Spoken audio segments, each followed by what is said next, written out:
I think the federal government announced today the largest nominal deficit ever, right? It was not in percentage terms, but in nominal terms.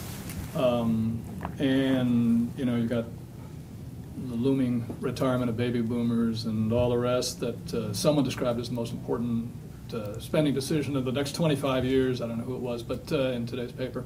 So what do you think the federal government should do about A, the deficit, and B, the entitlements, and keep your answer to 30 seconds if you Okay, all right. Yeah.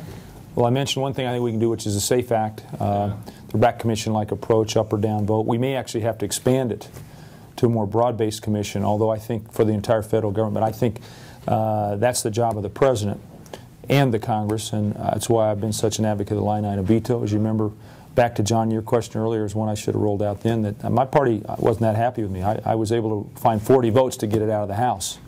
That would be a real tool for the president. Pay-as-you-go budgeting. I know people pan it periodically, but it worked in the 90s. If I was the president, I'd also say, like I did in a much smaller scale, don't get me wrong, when I was in charge of Outward Bound here, you'd have a bad year every once in a while. You pull your team together, all right, you all have to go find 1%, 2%, 3% in your budgets. I'm not going to tell you where it is.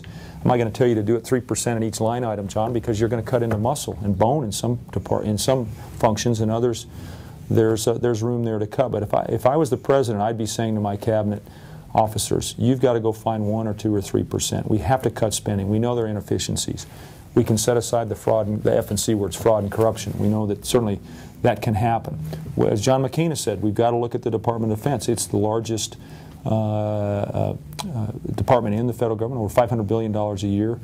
I'm going to hold the line on the men and women in the military. They're our greatest asset, obviously, and their training, their retention, resources, everything we do for the men and women unit. But we're building weapons systems that arguably aren't necessary in this environment. As this general said to me, we're searching the world for weapons for enemies worthy of our weapons.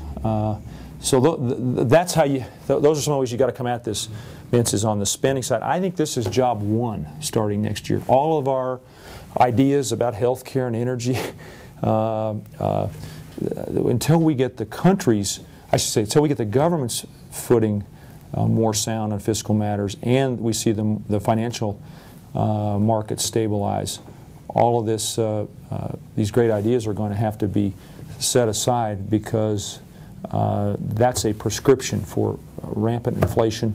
We can't print money and we can't print our way out of this. I know you've endorsed this commission for entitlements, but if you had your own preference in terms of, say, Social Security, I mean, there's only a few things you can do. You can raise the retirement age, you can re-index, so maybe it's not on the CPI, but rather or rather not on wage inflation, but rather on the CPI. You could do progressive indexing, so that the upper income folks, slowly their increases go down while the others don't. You could raise the taxes for those. Senator Obama wants to raise it above $250,000 to eliminate the exemption, but you could eliminate it. You could just raise it from $103,000 to $150,000. That's about it, basically. I mean, it's a limited menu of choices. So, where do you fall?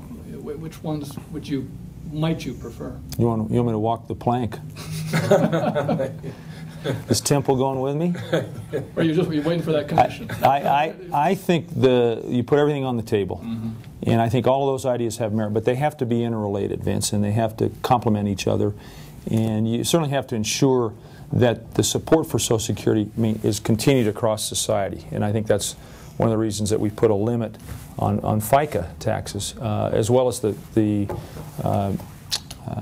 burden that can place on small businesses, which of course have to match. Right. But I think the '82 commission, I don't know if that's exactly the year when it finished its business, but the Reagan, O'Neill, Udall commission had a mixture of those. Armstrong was on that. Was Bill on that? Bill, yeah. Bill Armstrong was on that. I think that's that. If I can say this, and I'm still shipboard here, all of those elements that you just outlined were part of that package, and I think you take a look at how those would all interact. I'm less worried. Can I say this? I'm less worried about Social Security. It's solvent, I believe, but its solvency will weaken.